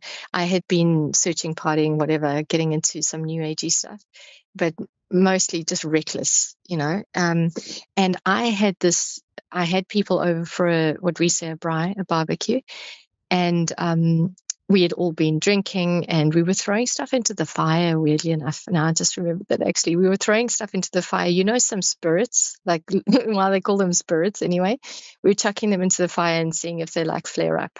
So it was all a bit stupid and reckless. But anyway, they all went home, and I was tidying up.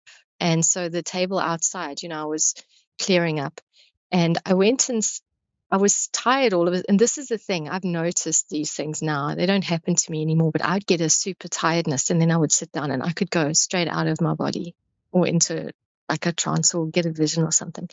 But I went outside, I'd cleared up, and I sat down, and all of a sudden I was out.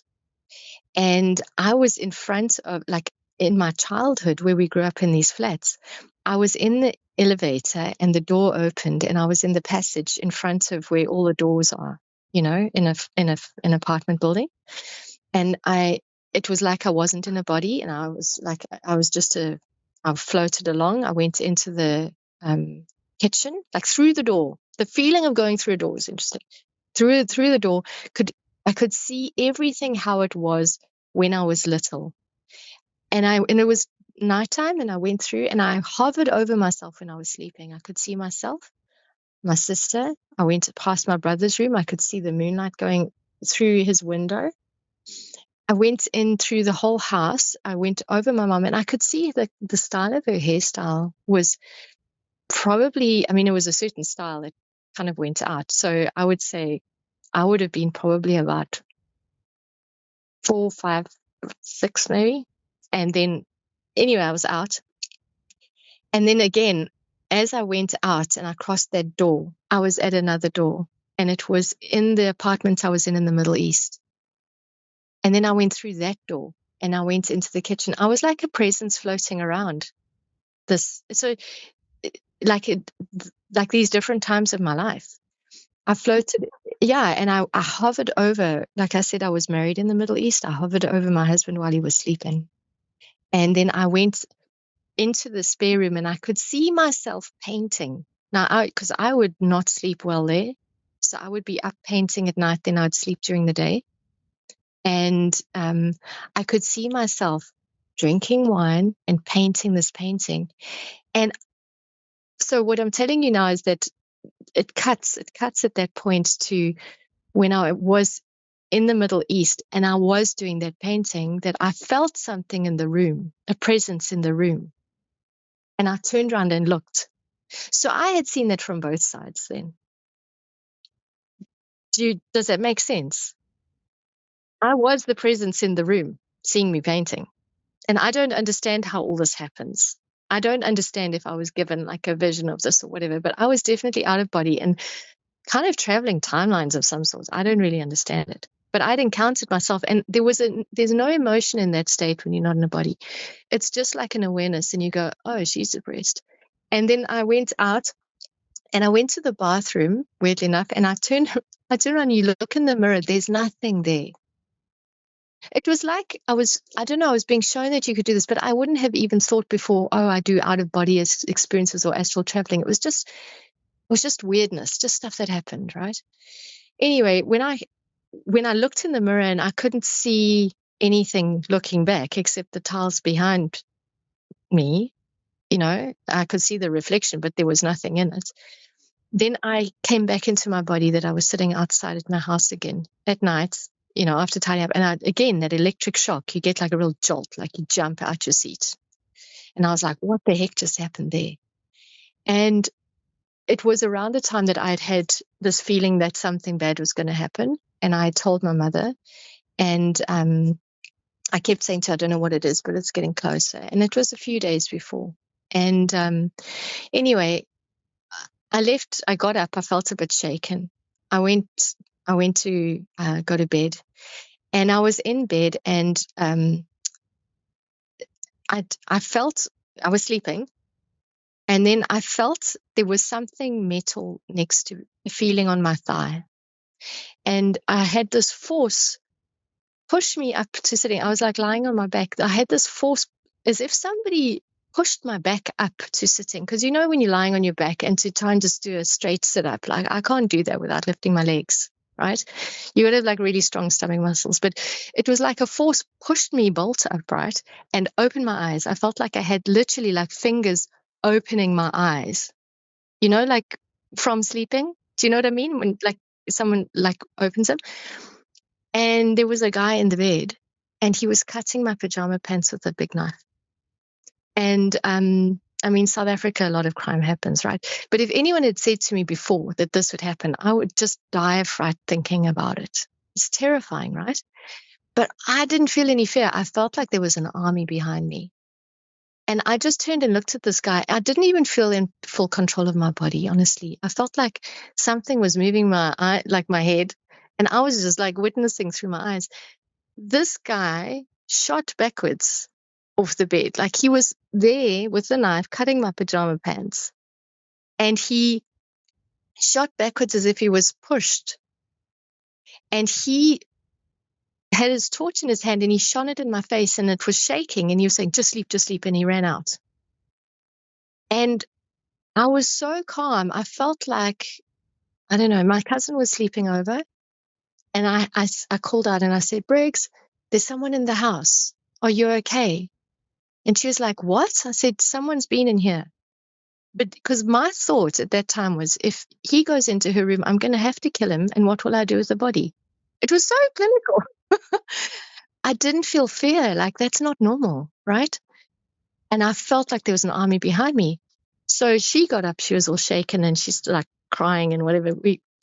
In the beginning, she didn't believe me, and I showed her the pants.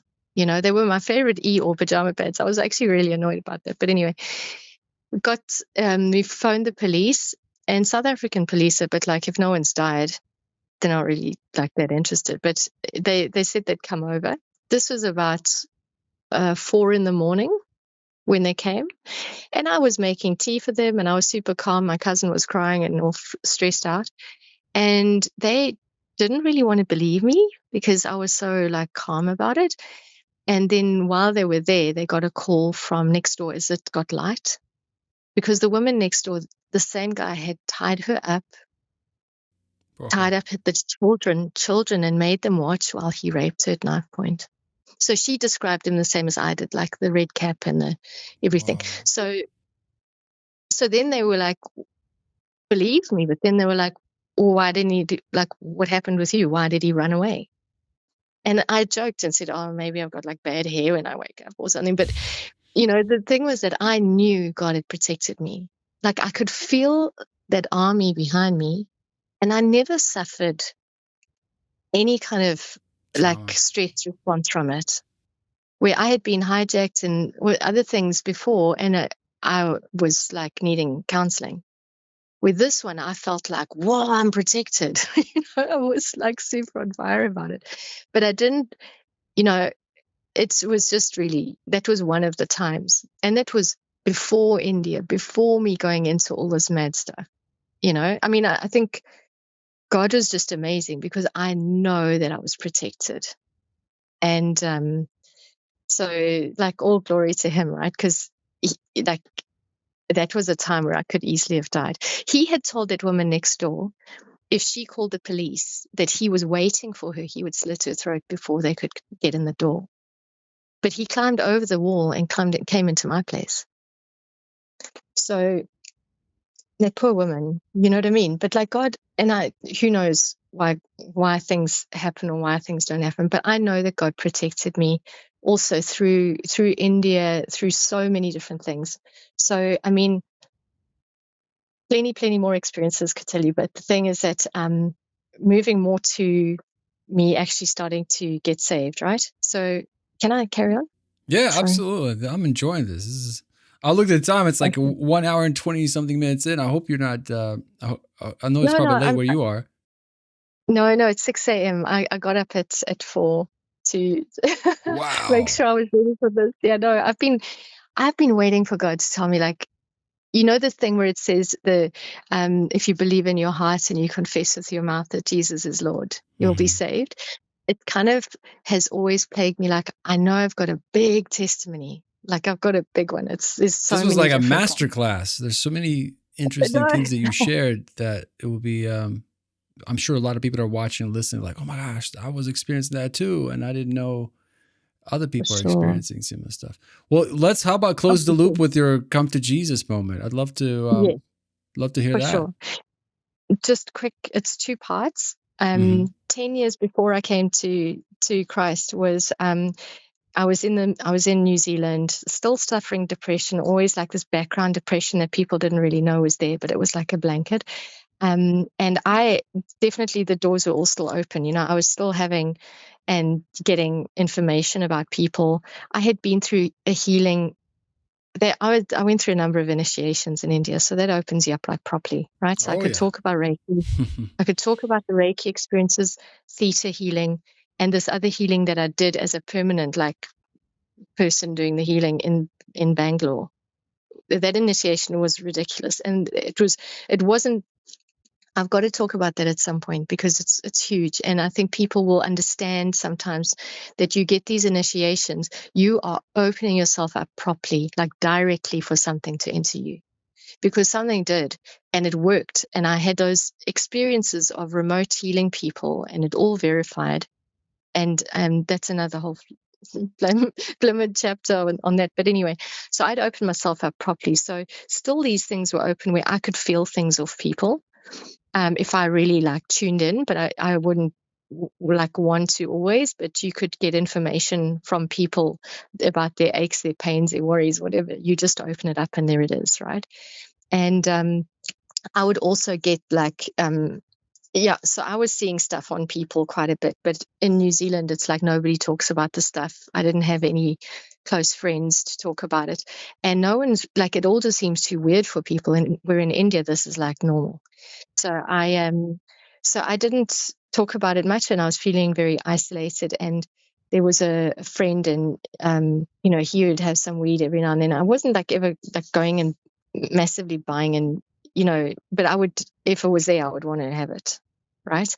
And I enjoyed the feeling. It would make me feel like more spiritual, like I could feel better. Otherwise, I felt very bogged down. And we were in this house, we'd moved in. And we were just like quite new in New Zealand, and there was an old house. We moved in, and we were only there 6 months, but I could sense that there was something in that house, an old man. Like I could smell him, and I could feel him where he was in the house. Like I wouldn't want to like walk through his, like, I don't know, his like energy or something. I wouldn't want to walk through it. Now I know these are familiar spirits and stuff, but I could actually feel it, and I could feel him sometimes. They're like like watching. And I didn't like it, but it wasn't overbearing. It wasn't all the time.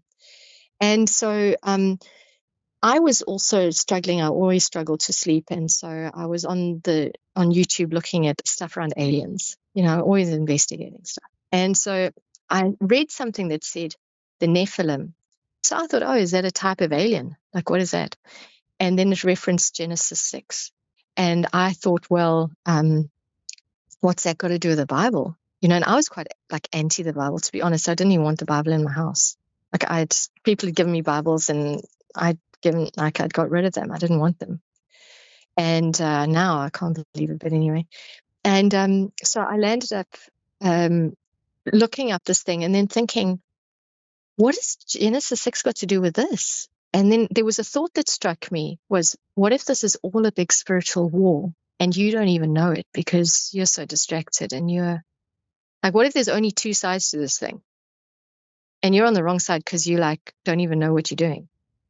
And I thought, oh, like if it's just a war of good and evil, I wasn't thinking God and demons. I was thinking good and evil. And so because they're angels, and these are like fallen angels. And I was like, wow. And it was like, when you realize something stops you cold in your tracks and you really like consider it. And then I thought, okay, and I went to bed, and then I woke up with this, I had sleep paralysis. And it was the first time ever, because I'd had sleep paralysis before, but it was the first time ever that I felt something on my chest, sitting on my chest, this weight on my chest, like I couldn't breathe. I couldn't move. I was utterly stricken with fear.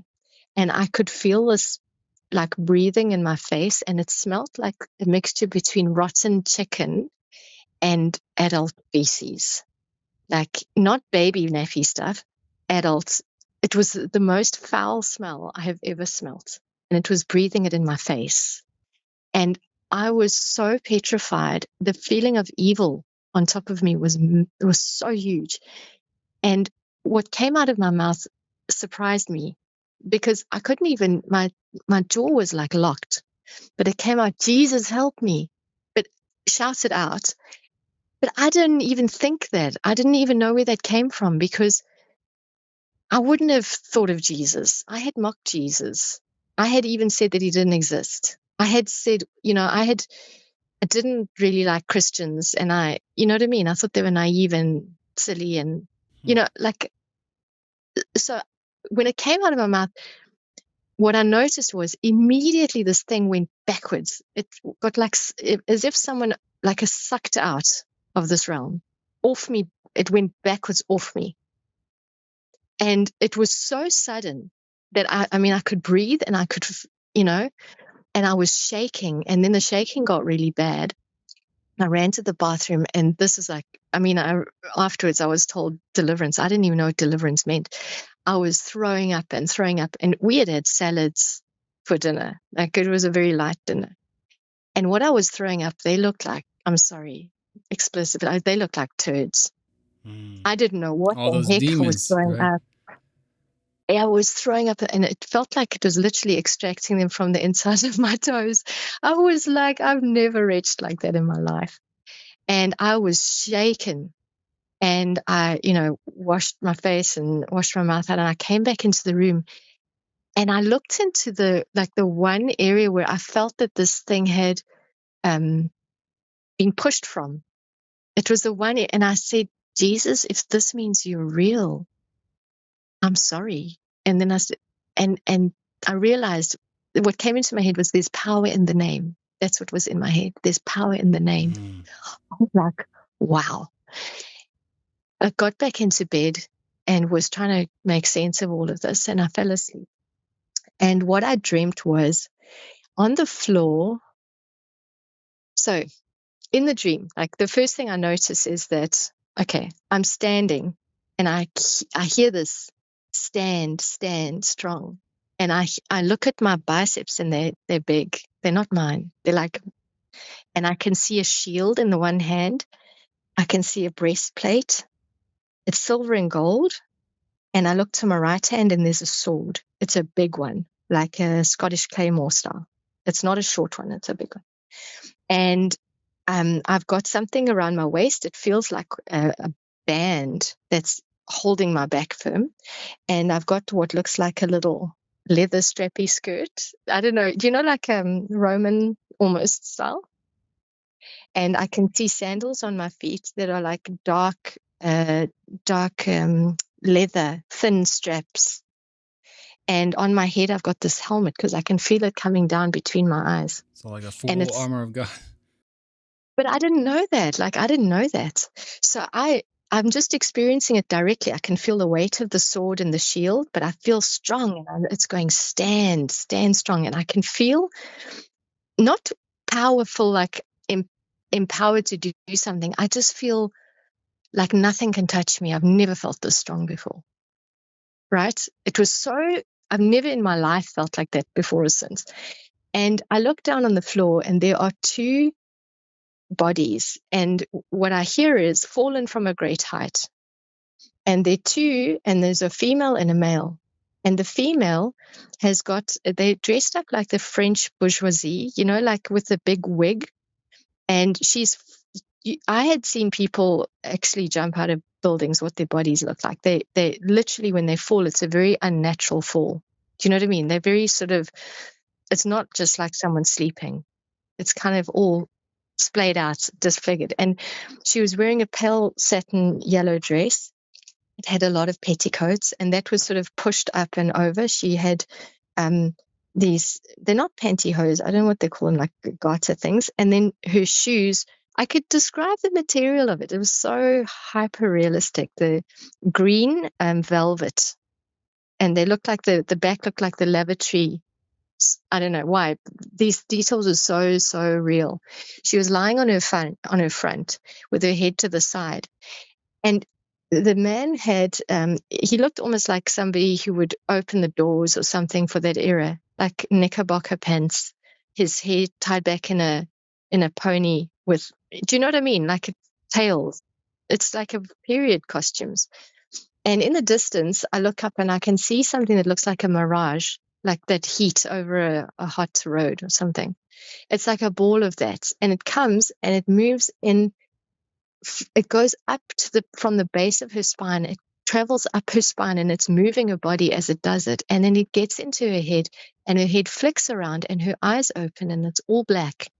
And what she's shouting curses at me. It's not in English, and it's not in any language I've heard, but it's got a guttural sound, like, like Arabic has got the kha kha kha, like that's really, and she's spitting it at me. The vile stuff on her face and what's coming out is like aimed at me, but I'm like, nothing can touch me. I'm so strong, like this feeling of being protected. I don't know, yes, armored up, like nothing can touch me.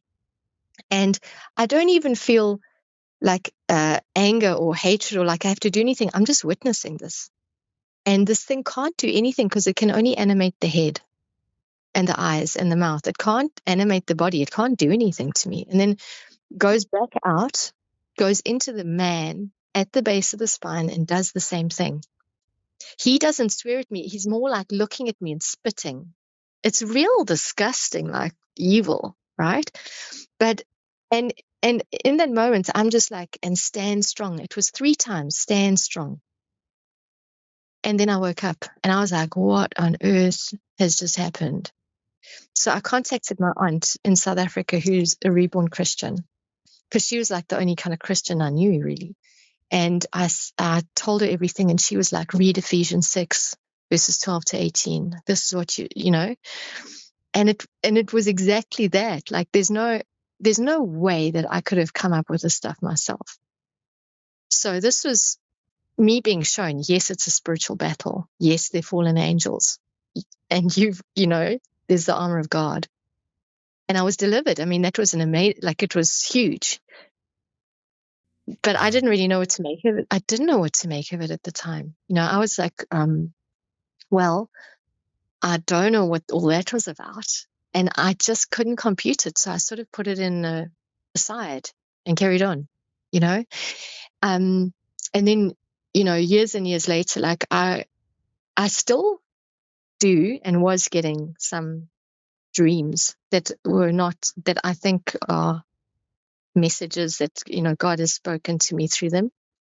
And that would maybe be like even, I don't know, like more of another call, because I had 3 dreams about the States in between. And the COVID thing, I was given like a warning about that. I had carried on with the world. I would, still be occasionally smoking weed. There was a relationship. It was very traumatic. This person had gone through PTSD, and I was looking after them, and they ended up manifesting a few times, and one time like holding me up by my throat and off the ground. And it was, pretty terrifying. But at that time I was like so out of options, and I called out to God, like, help me. I don't know what to do. This is like above my pay grade. Well, Hilary, the more I'm thinking, the more. So I have this private community at godsvoicefamily.com, and I'm thinking about starting doing more live Q&A sessions after episodes air. Because a lot of times when somebody like you shares, and you shared so much good stuff, there's probably so many questions from people watching and listening. And I would love to, in the near future, to bring you back after the episode airs, and just to see what questions were there. And we can do like a live Q&A session with people on call. I can ask you questions. Is it something you'd be up for? Yeah, that's fine. I think that would be good. The more people that can, I think I went through all of these experiences so that I could share them, because when I was coming to God, when I was literally surrendering to Jesus, I had a million questions, and testimonies helped me. And the Holy Spirit guided me to testimonies, and also to the Bible, and also to certain preachers. And there was a big theme in all of them in the beginning. Like the Holy Spirit guided me through things. But I mean, I don't know if you've got any time. Can I just tell you the literally surrendering to Jesus story? Yeah, I would love to hear that one, and then we'll have you come back. Then I definitely would love to have maybe even the main show. I'm trying to figure out what the best way to do it, but okay, there'll be so many questions, I guarantee you. But yeah, go ahead. Let's close the loop with that, and we'll call the wrap. So I had been through. It was getting mounting, like really, really challenging, and I was feeling desperate because I didn't have any answers for what I was going through, and I felt like totally powerless. And all the stuff that I knew was breaking apart, like nothing was helping me. And anyway, I landed up starting to wake myself up at night and wake up, my son and everyone else, because I'd wake up on my knees shouting out, God, help me, and I'd be in tears. I'd be literally on my knees with my hands gripped together and crying. And this was happening. And then I'd wake up and go like, what am I doing? Why am I doing this? I don't understand. Because my spirit was crying out, but my mental and physical self was like not, I think there's fracturing in the spirit and the soul through things. And so when it's not operating in alignment, you're not like, you operating at different paces almost. My spirit like was desperate for God and crying out at night and in my dreams. And then I'd wake up and go like, what's all that about? You know what I mean? Do I even believe in God? You know what I mean? It was like so weird. And but I knew something was coming before COVID. I knew it was coming, and I knew there was like a wall of deception coming. I just felt that. Anyway, things got super, super bad, and I was getting frantic. Like I didn't know what to do anymore. And I landed up after a massive fight with this guy, and I just didn't know what to do. And I landed up in the bathroom on the floor, and I was crying, and I eventually I said, God, I have no options. I don't know what to do anymore. Please, can you take my life? Like, take it. I give it to you. You know what to do. I don't know what to do. And, I surrendered there on the bathroom floor. I didn't have a Bible. I didn't have evangelism. I didn't know what I was doing. But I had literally given my heart to God and said, it's yours now. This life is yours. I'm done. And in that moment, I felt peace, like a real deep peace blanketing me. And it was the most profound and beautiful thing that I could still see all those things outside hadn't changed. But I was being changed. Do you know what I mean? Mm-hmm. And I had all these powwow whiz-bang experiences in New Age and Eastern philosophies and all of that. But this was the most profound, real, authentic, beautiful thing that had ever happened to me. And you didn't have to be on drugs, alcohol, none of that. No. It's all in this life. And it was in this life on the floor, very real. And the peace that that comfort was just like, I mean, it's not, you can't put it into words. It surpasses all understanding, right? Just like the word says. All understanding, that is it. And then, I was in contact with my aunt who's a Christian, and I spoke to her, and she took me through like the sinner's prayer. And even then, still my mind was going, because of the stuff with the Catholicism and also with the New Age Jesus and the things I'd experienced, I was like not 100% trusting of the idea of Jesus still. I was like, God, I trust you.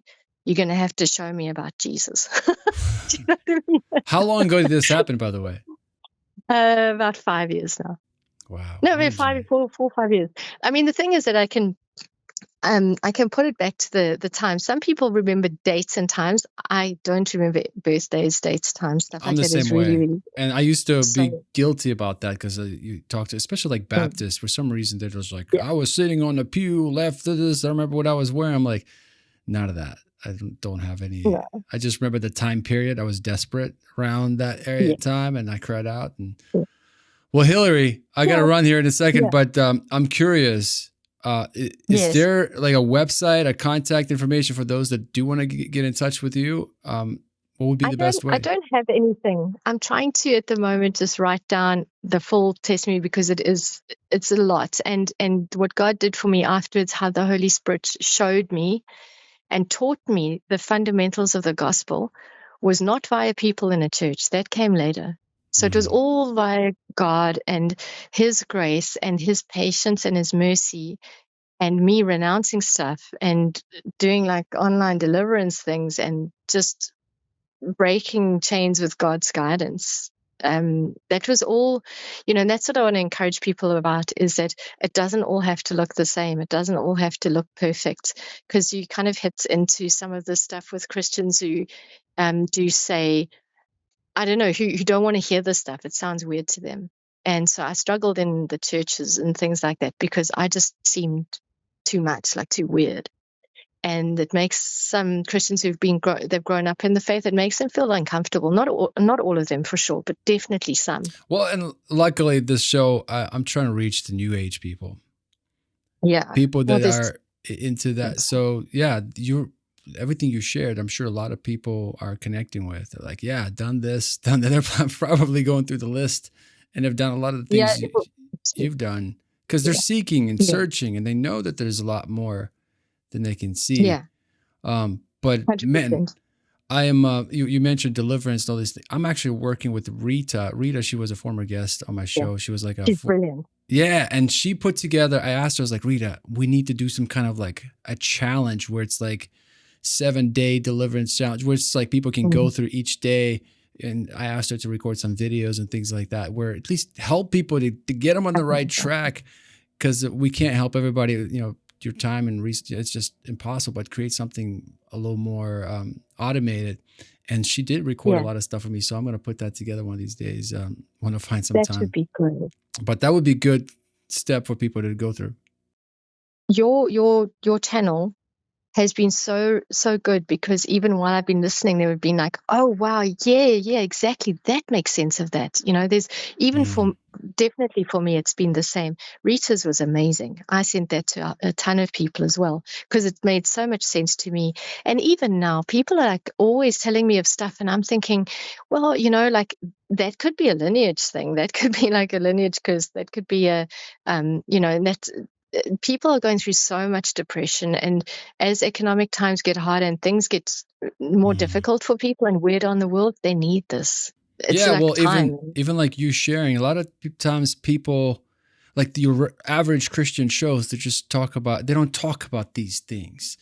And it's unfortunate because a lot of people are suffering, and there's a lot of shame and guilt, and people are scared to talk about these things. And that's why I'm so happy, Hilary, that you decided to come on and share the whole, like a lot of the journey, and it will set a lot of people free. I guarantee it. It's at least make them feel like they're not alone, that they're going through, other people are going through these things as well. And we'll give them courage to push through and reach out, cry out to Jesus, so they can be set free and stay free, because it's not enough to just be free.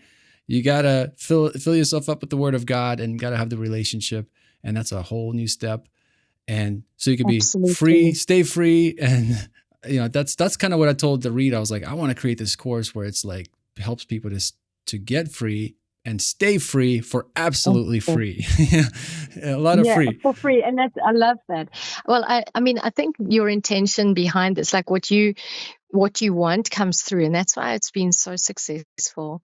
I mean, it's so good. And I felt like, I didn't know when to give my testimony, and I've been not waiting, but I wanted God to tell me like the right time. And when I saw yours, it was so clear. It was like, this is the man to get the testimony. I know you did the Santa shoebox things, and I know that we're also involved with that. Oh, that's cool. Church. And awesome. That's the thing. That's my prayer, is that like it's got to reach people, because people are in suffering and they don't even really understand it or know like how dangerous they're in peril. Like they really are. And there is a safe, there's a safe haven, there's a fortress and a refuge. But we just need to know, and we just need to access it. And there's a force actively trying to stop all that. Absolutely. So we are in a war. So thank you so much for fighting the good fight. But and it doesn't exclude me either. Like the reason why I started the podcast, because I'm struggling. Like I have an autoimmune issue, and I'm being attacked at night, the restlessness and all this stuff, especially lately. It's been like, ever since I started this channel, things just kind of magnify. And so I realized how little I know. And how much, how much I need to grow and learn. And so this podcast is basically my search for truth. Just I want to know what people are experiencing, going through, and information is important, but it's just potential power, right? But so at least you know what you're up against, right? You don't want to be ignorant. I don't want to be ignorant. And it's also not feeling so alone in it. People feel so isolated in this. I know for me that was so hard. Was, I didn't sort of fit in anywhere. And it's only through these online testimonies you go, oh, there are other people who go through things like this, and God is helping people. Jesus is amazing. And I love what he's doing in the Muslim community. Like he is appearing to people. He's like setting people free wildly there.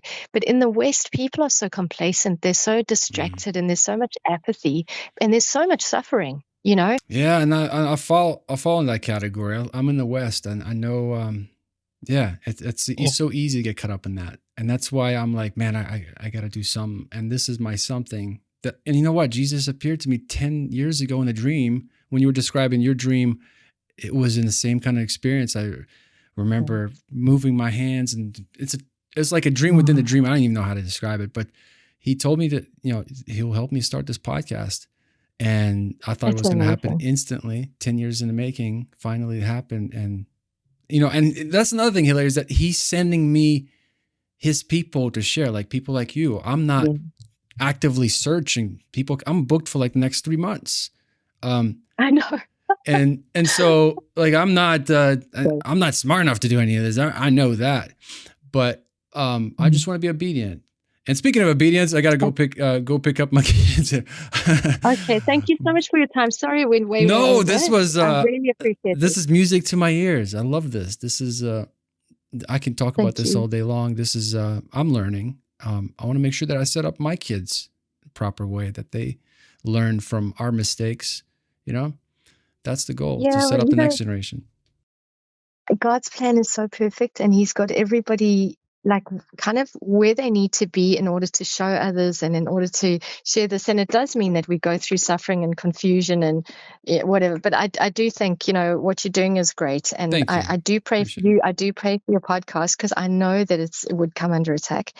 And for everybody, you know, who listens to this, like, just may God bless you and keep you and protect you and reveal to you what your calling is. And for me too, you know, I also don't know. I'm just sharing this because I'm doing this.